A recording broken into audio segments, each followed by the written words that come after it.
Hey everybody, Pastor Gary here, along with my friend Kirk Cameron, actor, speaker, author. There's not much you haven't done, Kirk, but you were here speaking at Cornerstone Chapel today, and we just wanted to take a few minutes to just talk together. So thanks for being my guest. Thanks for being my friend, more importantly. Oh, it's my honor and pleasure to be here. Thanks for having me over. So people watching probably have seen their news feed about you because you started taking the book that you recently wrote, How to Grow, a children's book, from a Christian perspective, a biblical perspective on values and the fruit of the Spirit, into public libraries. Talk about the backlash you got from that, and were you surprised by it?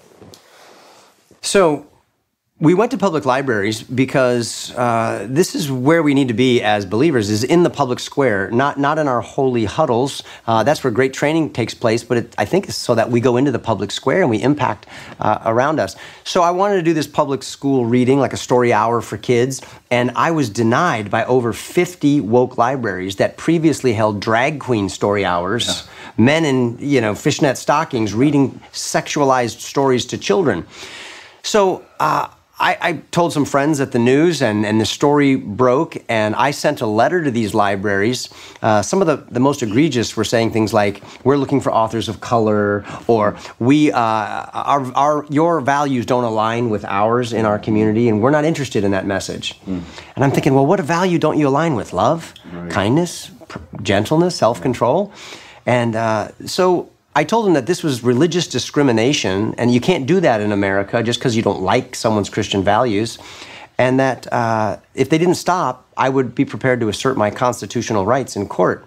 So they reversed course. I went to a couple of these libraries, and the first one was Indianapolis Public Library, and was met by 2,500 parents and kids, overwhelming 6 floors of the library. We were breaking fire codes, and they were telling people to move to less populated floors. Wow. And they were singing and holding their own book readings on the floors that I couldn't get to.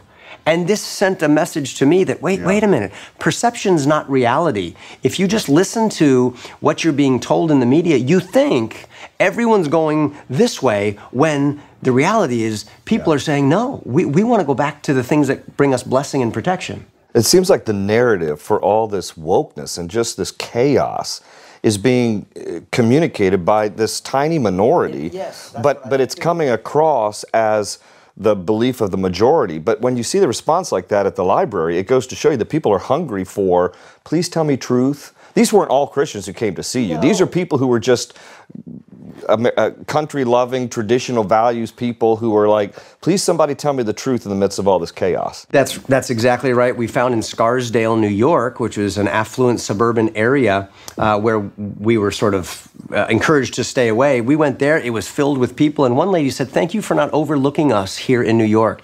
Everyone thinks of us as having fallen off the blue cliff. Yeah. But we're here.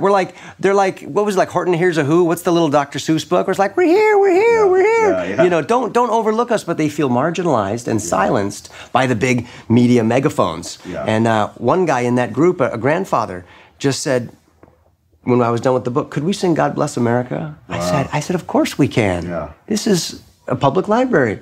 Yeah. And they started singing. Other libraries have broken out in worship services in the lobby because there wasn't enough room in the reading rooms. And people are hungry for this. And, you know, this is a giant wake-up call to us, because if we look in history in Russia, you look in China, you look in Europe, and nations that were characterized by Christian values and culture, good American tradition values, that didn't just pop out of the ether. That's all rooted in the Bible. Yeah. Those cultures get dismantled, they get deconstructed and replaced with another orthodoxy, secular humanism, Islam, wokeism. It'll fill the void. Yeah. And so we just have to choose, what do we want to be the source of our life and our culture? And if it's not going to be Christianity, it's going to be something that puts us in bondage. But what do you think is the responsible party in all this? And maybe it's multiple, but you know, when I think about how it's easy for Christians just to start pointing at everything wrong, but we have to carry some of this blame. I mean, I think as a pastor, at least, I think the pulpits have been silent in large part.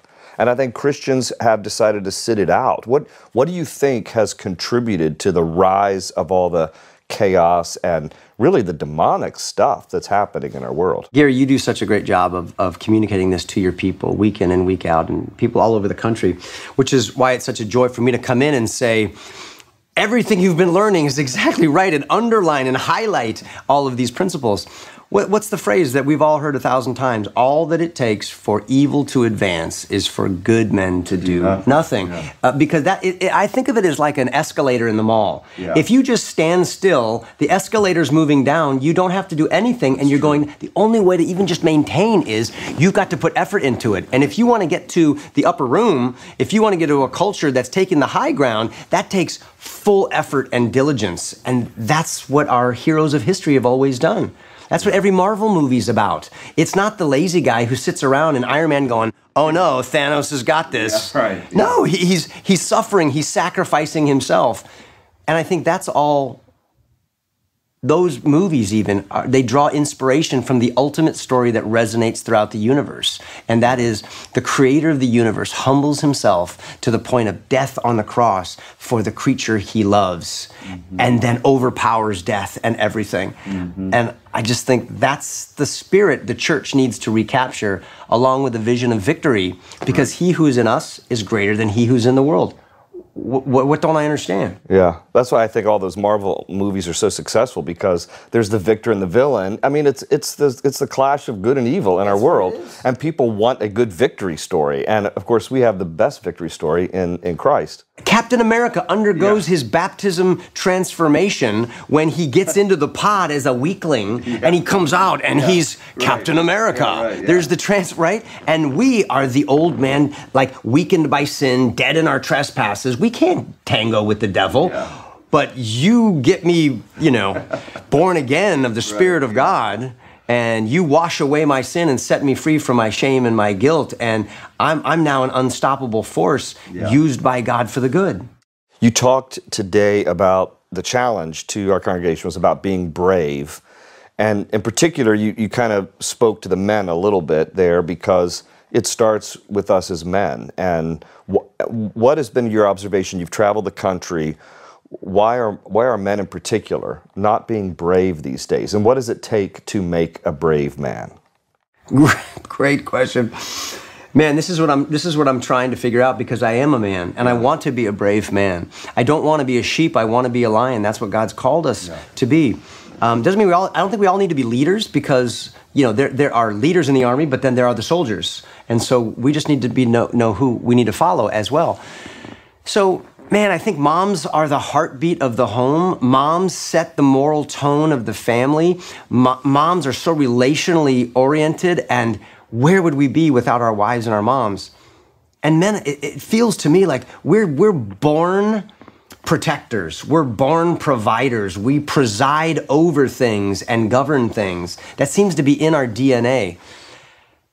But as I look around, I see so many of us men listening to others reprogram our head. It's like we're trapped in this matrix where reality has been altered and we don't even know we're there, where it's men are bad, you're too aggressive, you're too masculine, you just need to be more like the girls. Right. And then you get confused too, because now a man can be a girl. Right, yeah. And the girl can be a man. So we've actually erased manhood altogether and womanhood. Yeah.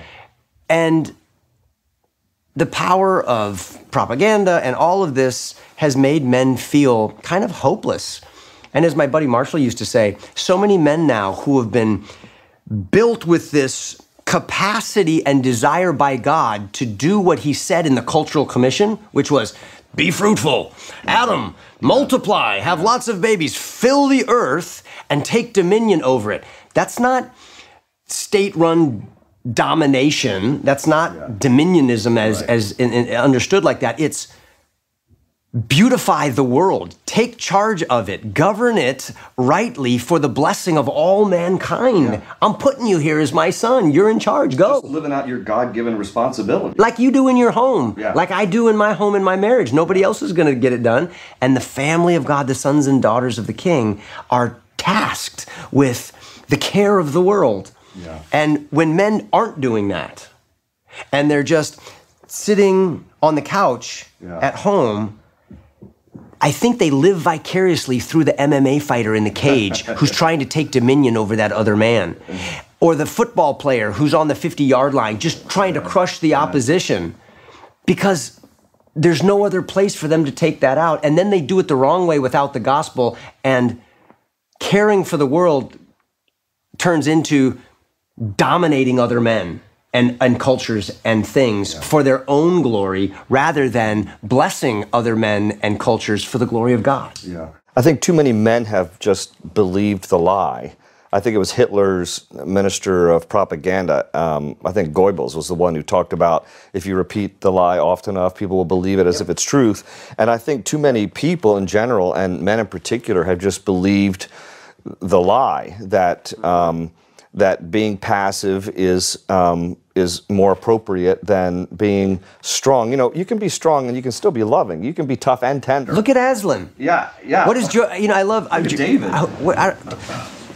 I hope that one day Jordan Peterson comes out and is just like, Jesus Christ is the Lord of my life. Yeah. Right? Like, I want to hear that. Yeah, I don't secretly, who knows what's happening back there. Yeah. But he talks about real men, respectable men, good men, or dangerous men. I love that. Yeah. He says they're dangerous men who have the capability of harm, but they've got all of that under control, and they use that power only for good. Yeah. But don't mess with a good man.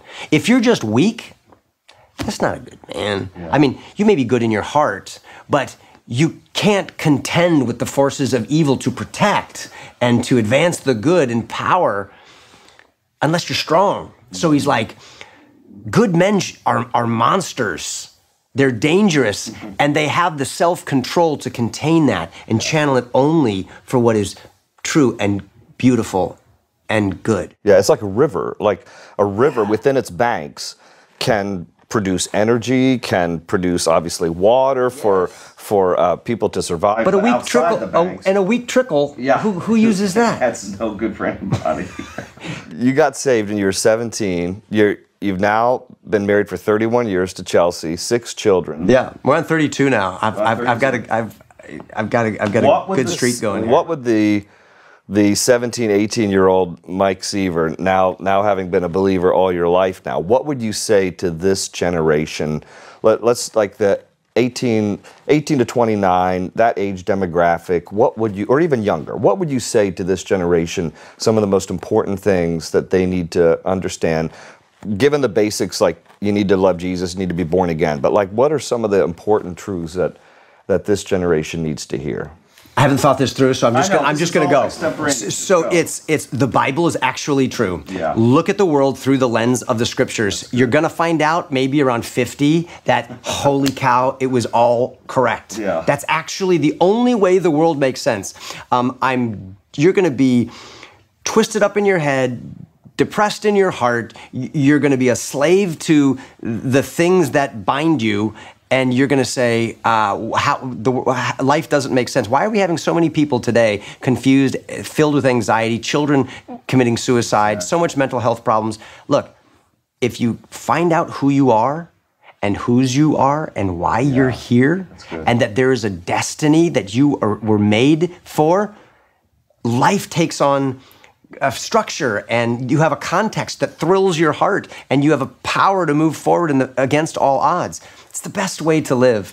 And then I would say, I love what Tucker Carlson said, I think to Charlie Kirk, when he asked him, what's your advice? And he's like, get married young, get a job you're not qualified for, have lots of kids, like Mormon level of kids. I heard him say that. And he said, go for it, because time is short. Time is short. And I find that the stress of great responsibility pulls us forward into our calling as world changers. Yeah. It's so easy to sit back and go, it's not safe. I think I can, I don't have to stick my neck out there. Stick your neck out there. Go for it. You got one shot, full throttle. Life is about adventure and sacrifice. Yeah. Take advantage of every opportunity. It's your T-shirt, man. It's be brave in every way. It's Joshua 1:9. Yep. Be strong and courageous. Do not be discouraged or terrified, for the Lord your God goes with you wherever you go. Amen. That's a good place to end it. Thanks for watching, everybody. Thanks for Kirk for being with us, and God bless you guys. I was going to do the handshake. All right, now we can fist bump. All right. God bless you guys.